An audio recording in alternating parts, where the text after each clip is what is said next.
Greetings and bienvenue, Midnight Crew. Thank you for returning to this broadcast, and welcome to new viewers joining us for the first time. If you like a video, then feel free to subscribe. Some viewers may find the following video disturbing. Viewer discretion is advised.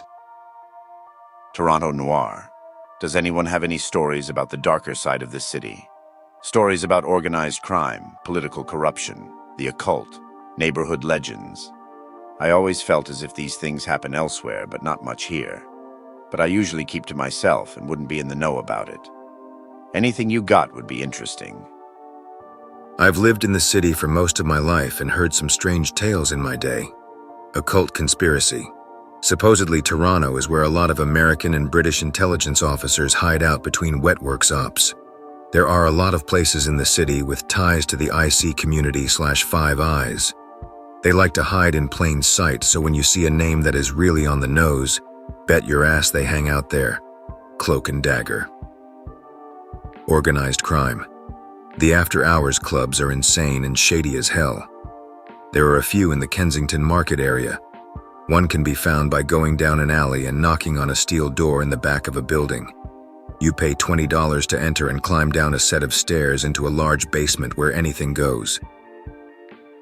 The bar sells booze, drugs, and McDonald's, seriously, and there's places to gamble, poker, craps, blackjack.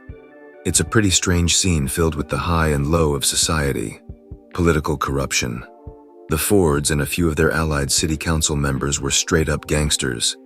They took a lot of kickbacks from organized crime to open bars, nightclubs, and turned the other way to a lot of vice types of crimes.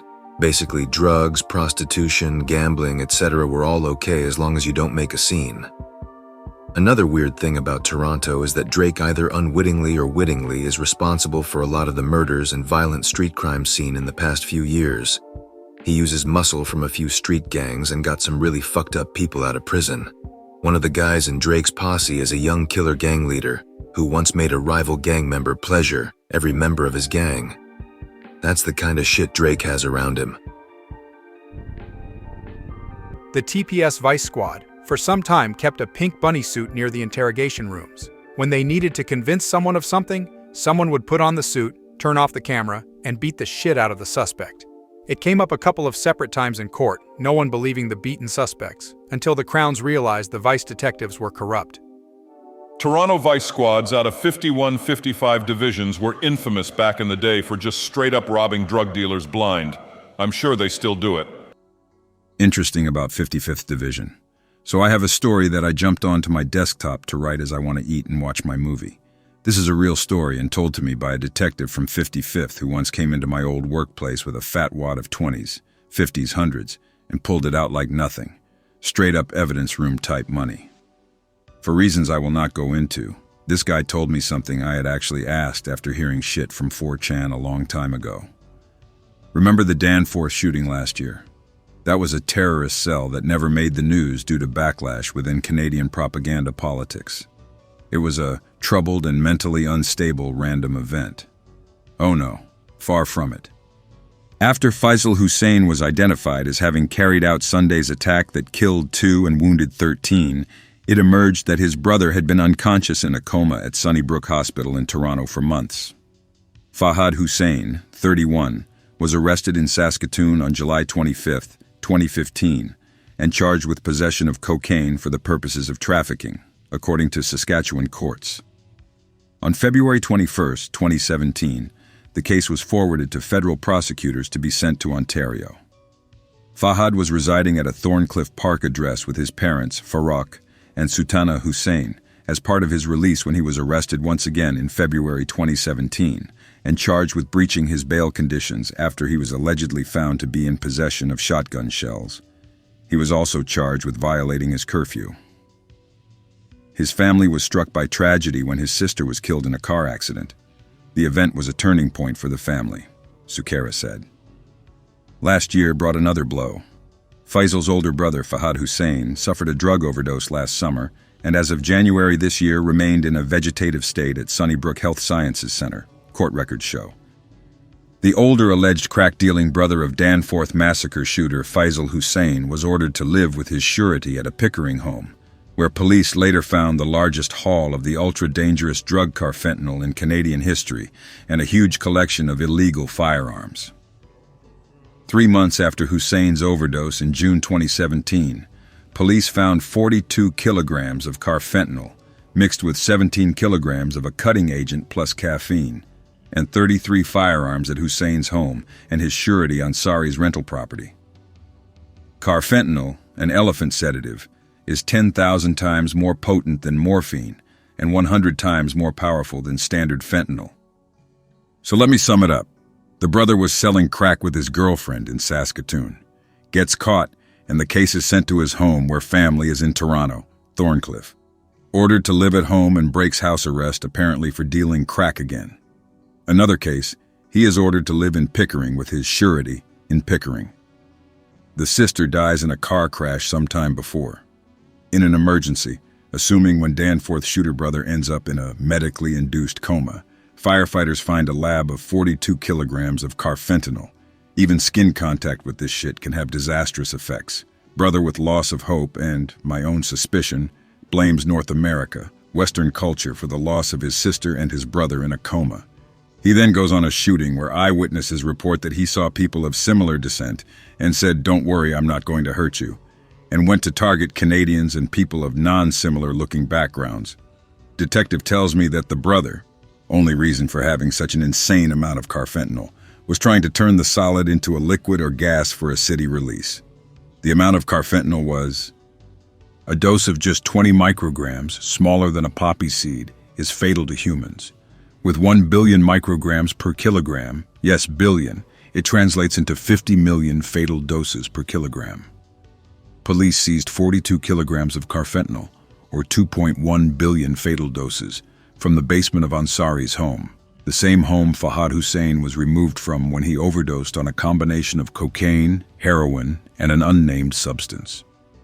What drug dealer can sell 2.1 billion doses of any drug, let alone one as lethal as carfentanil? What drug dealer ties up that kind of cash, approximately $100 million, when they can order smaller amounts with far less financial risk? He told me that the reason the water treatment plant in the 55 division was under walled renovation wasn't to do renovations, but to prevent terrorist cells from putting shit into the water.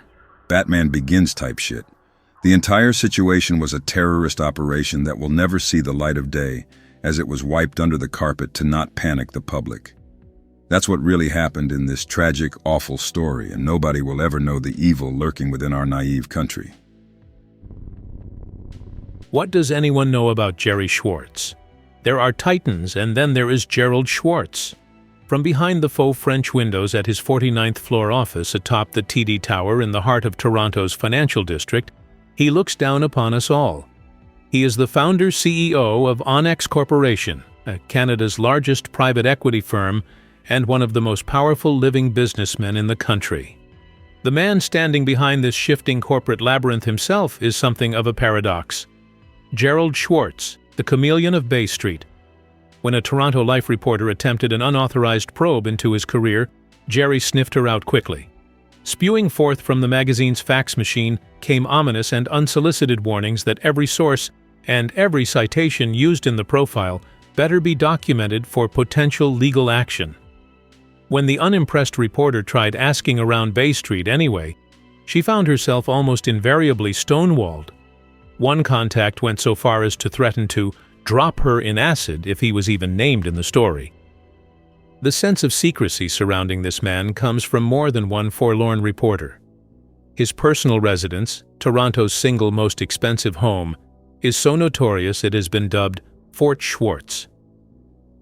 The monolith's construction was only possible because Gerald bought the 3 adjacent properties to his original home and demolished 2 homes in Toronto's elite Rosedale neighborhood, before barricading his newly constructed bunker behind 6-foot wrought iron fences and 10-foot shrubbery.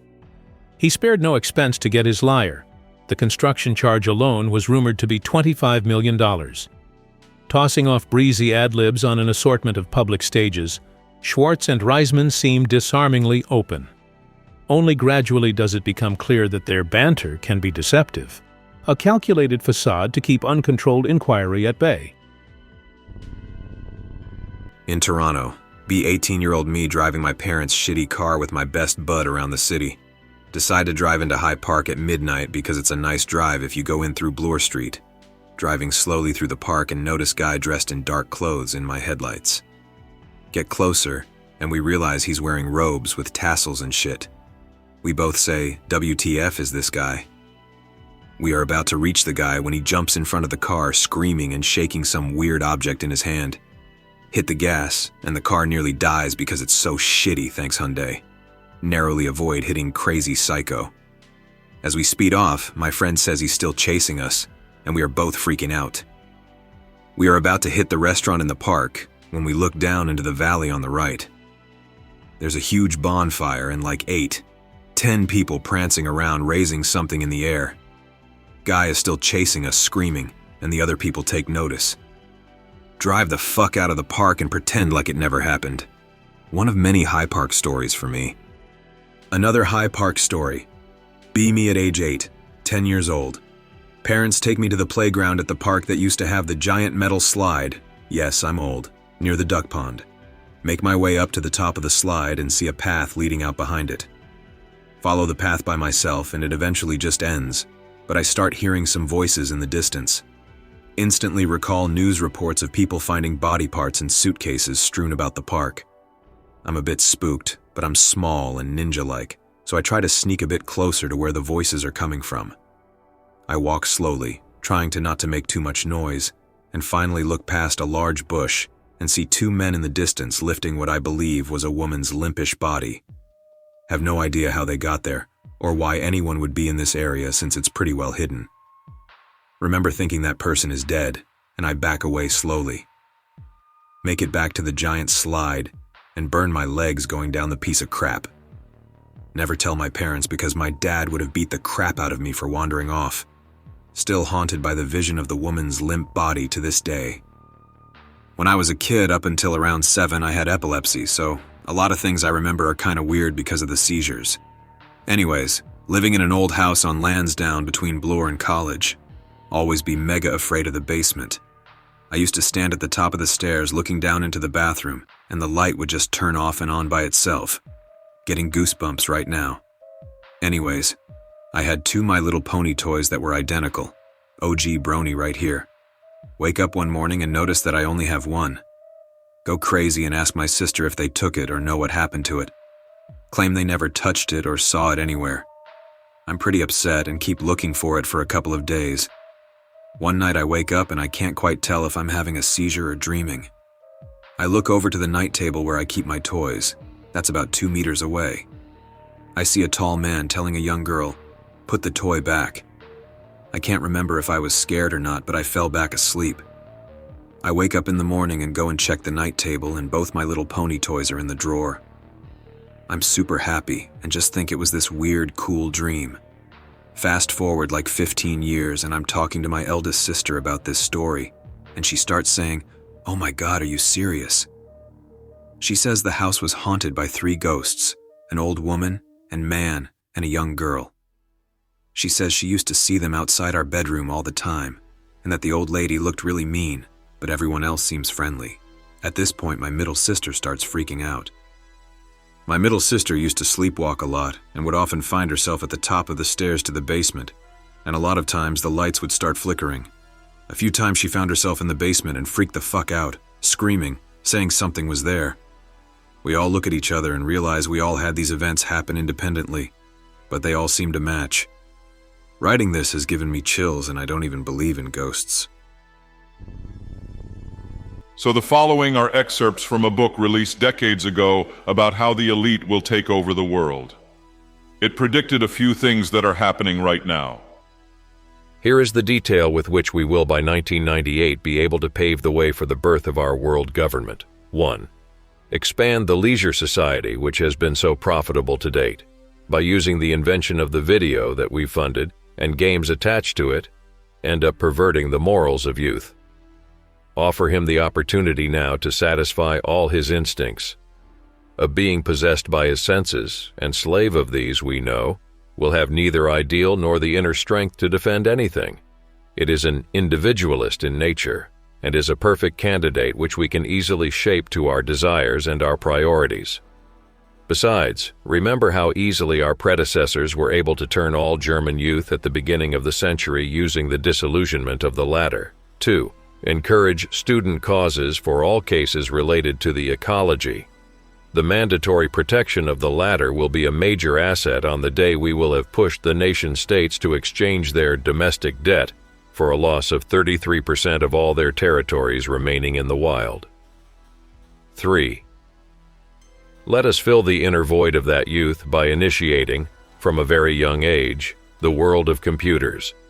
Use this as its education system, a slave in the service of another slave we control. 4. On another level, establish international free trade as a priority for the economic survival of the nation-states. This new conception will help us accelerate the economic decline of the nationalists of all nations, to isolate the various factions, and in due course, to fiercely oppose each other in wars that will complete the ruin of these nations. 5.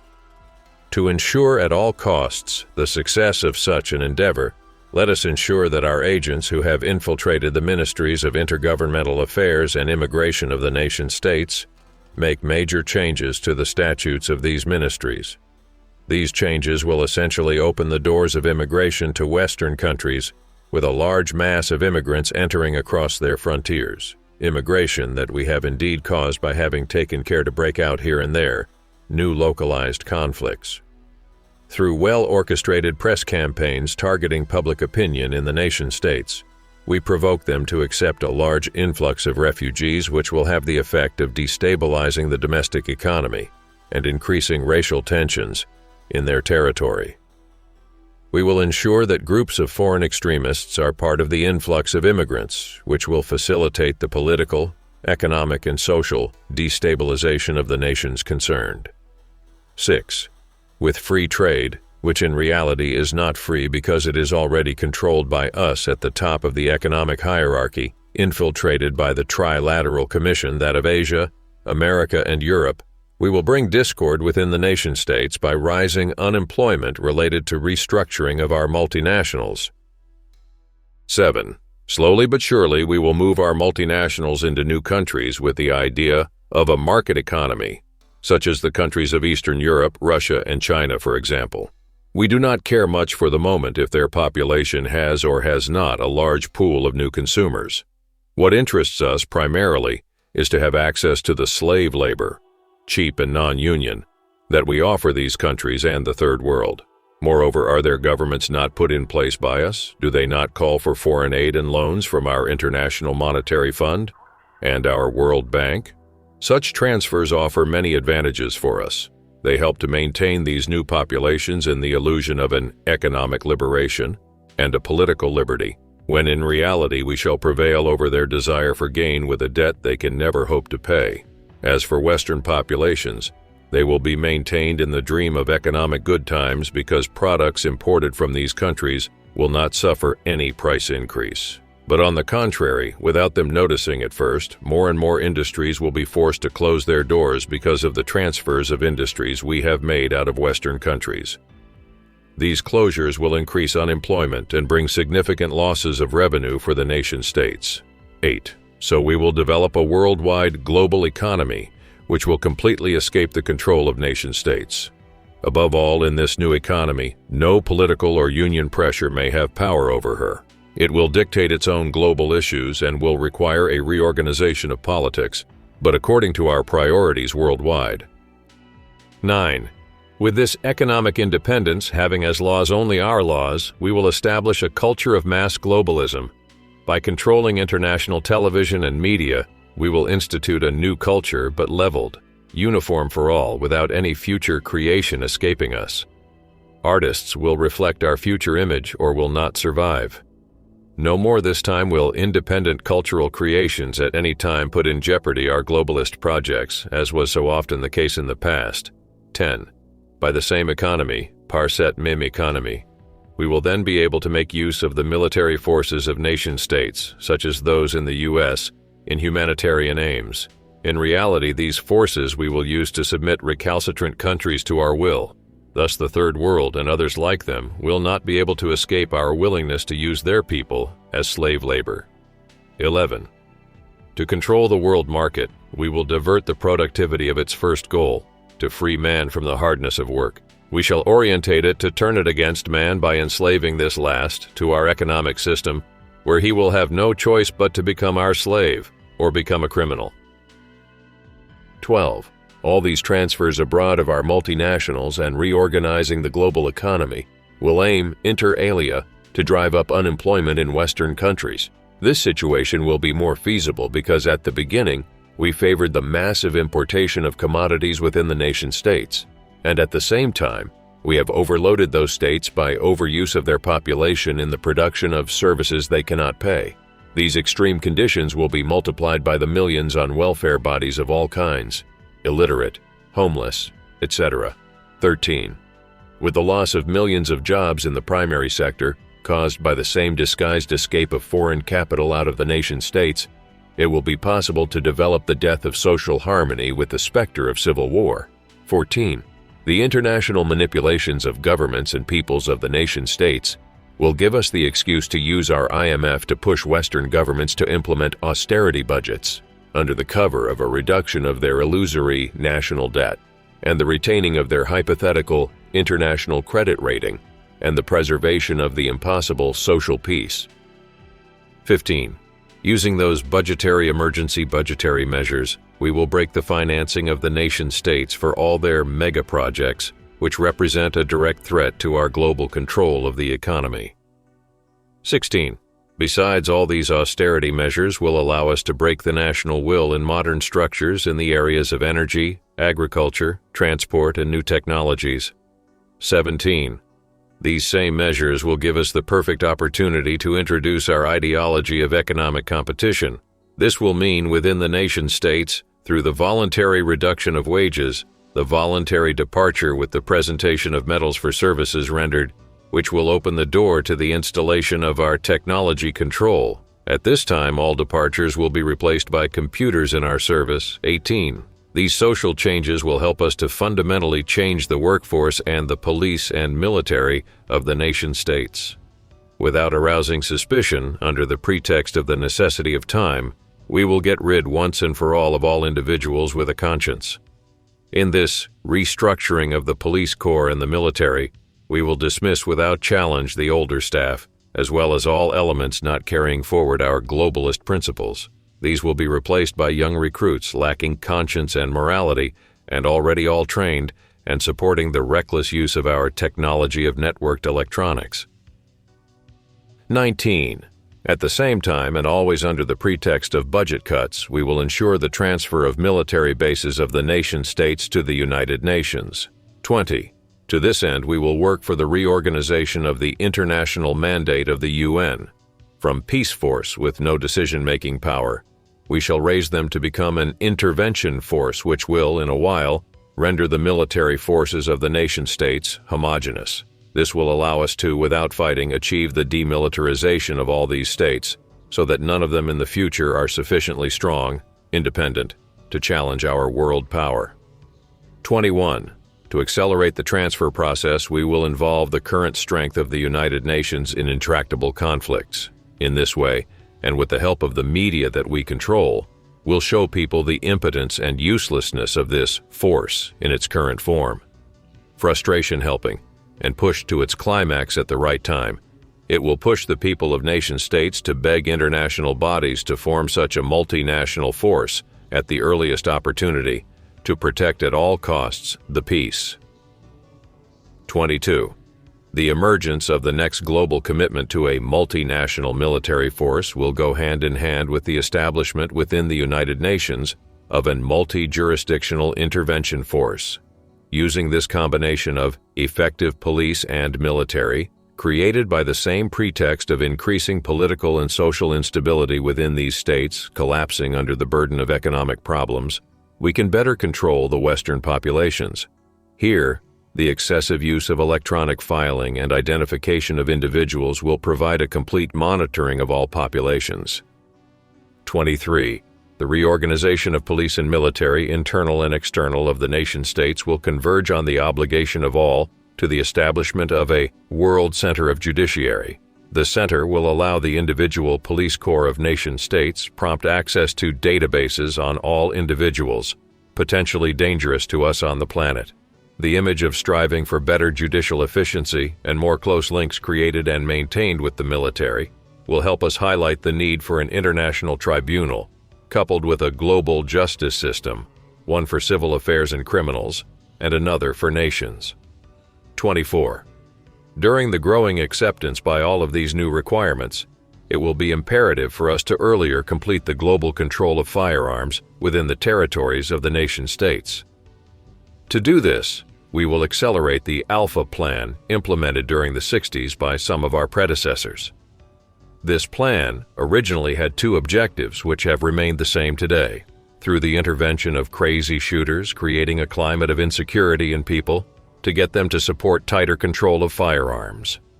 Orient violence so as to put the blame on religious extremists or people with religious affiliations who tend to the traditional, or of persons claiming to have privileged communications with God. Today, to accelerate the control of firearms, we can use the collapse of economic conditions of the nation-states, which will take with it a complete destabilization of the social fabric, so increasing violence. I needn't need to remind you or show you, brothers, the foundations of this control of firearms. Without it, it would become almost impossible for us to kneel down the populations of those targeted states. Remember how well our predecessors were able to control Germany in 1930 with the new laws implemented at the time, laws which are now the foundation of the current laws of nation-states for the same control. 25. These steps refer to the Omega phase experienced from experiments conducted in the early 70s. They contain the application globally of electromagnetic weapons. The changes of climate has caused the destruction of crops and failure under these conditions of agricultural land, denaturation by artificial means of food products of common consumption, the poisoning of nature by an excessive, indiscriminate, and widespread use of chemicals in agriculture. And all this, brothers, this will lead to certain ruin the food industries of the nation-states. The future of population control of these states must go hand in hand with the absolute control by us of food production globally, and by taking control of the main food routes alimentaires, agricultural regions in the world. For this, it is necessary to use the electromagnetic, among others, to destabilize the climates of the states most productive agriculturally. As to the poisoning of nature, it will be speeded up all the more as the increase of populations will push it without restriction. 26. The use of the electromagnetic will cause earthquakes in the most important industrial regions of the nation-states to help speed up the economic collapse of states most threatening to us, as well to amplify the obligation of the establishment of our New World Order, meaning presumably a kind of global blackmail. 27. Who will we suspect? Who could have suspected the use of these means? Those who dare against us by disseminating information about the existence and content of our conspiracy will become suspect in the eyes of the authorities of their nation and their people.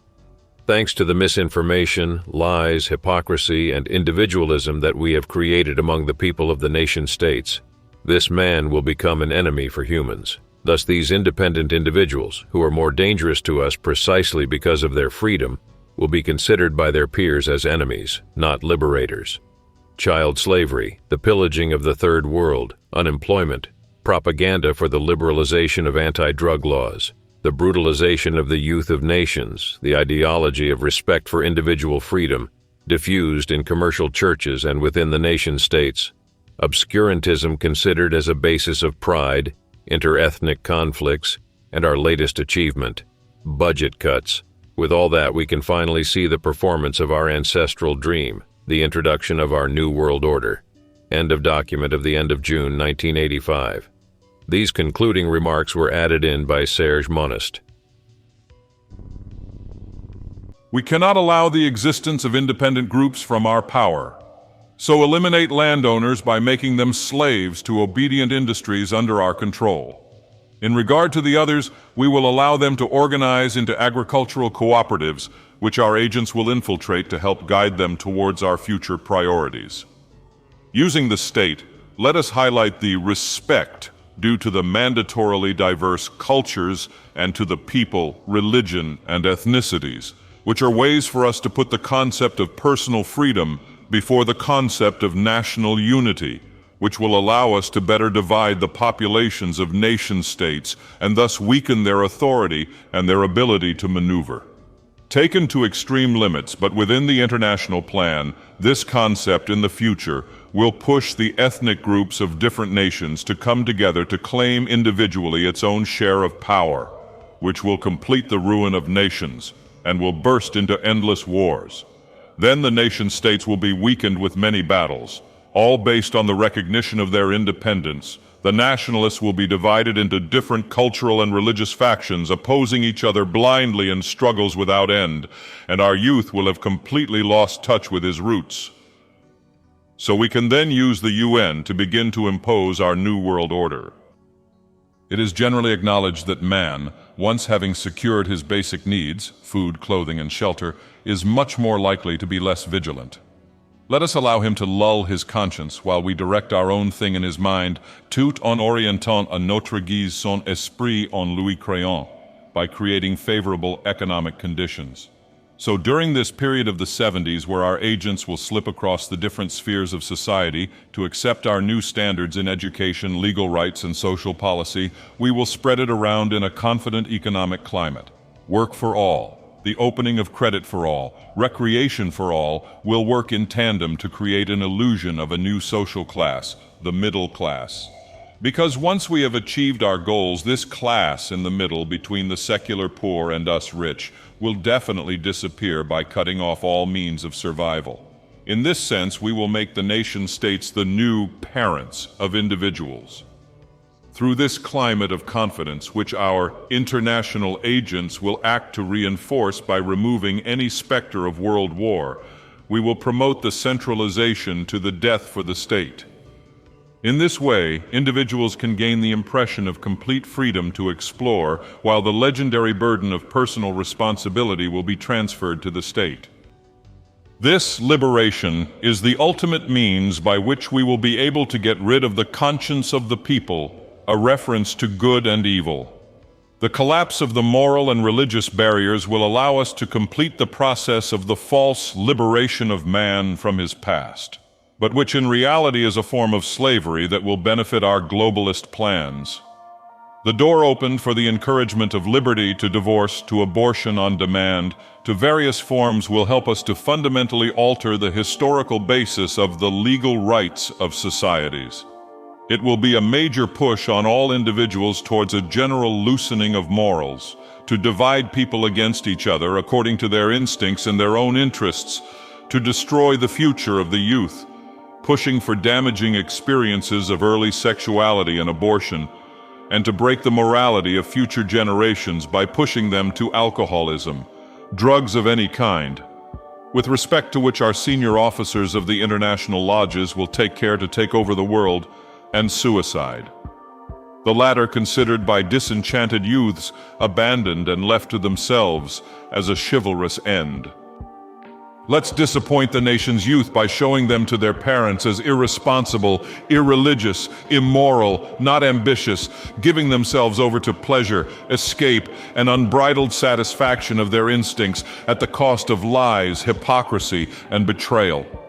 Let's make divorce and abortion socially acceptable. Let's push it and crime in all its forms. And then they will take refuge in separate groups, out of reach of the home environment, which will change inevitably because of the threat to its survival. The social fabric is disrupted and forever. We will then be able to act on the politics and economy of nations, to submit them to our mercy, and they will come to accept by force our plans for a new order world. For it must be confessed that nations which cannot count on a strong youth, a society where individuals are grouped around a common ideal, reinforced with walls of unwavering morals, which historically would have been able to provide support, cannot abdicate our global commitment. So then we can inaugurate what was announced by both our past creations, the communist system who prophesied a world revolution set in motion by all the rejects of the earth, and Nazism in which we had announced a new world order for 1,000 years. That is our ultimate goal, the award of the work of all the brave fallen for the performance of this work over the centuries. Say it loud and clear. All the brothers of the past lodges who died in anonymity for the realization of this ideal that we are now able to touch with the tips of our fingers. I hope that you enjoyed tonight's broadcast. If you enjoyed tonight's story, then please subscribe to the channel as more green texts will appear daily. A new broadcast will appear when the clock strikes midnight Central Time.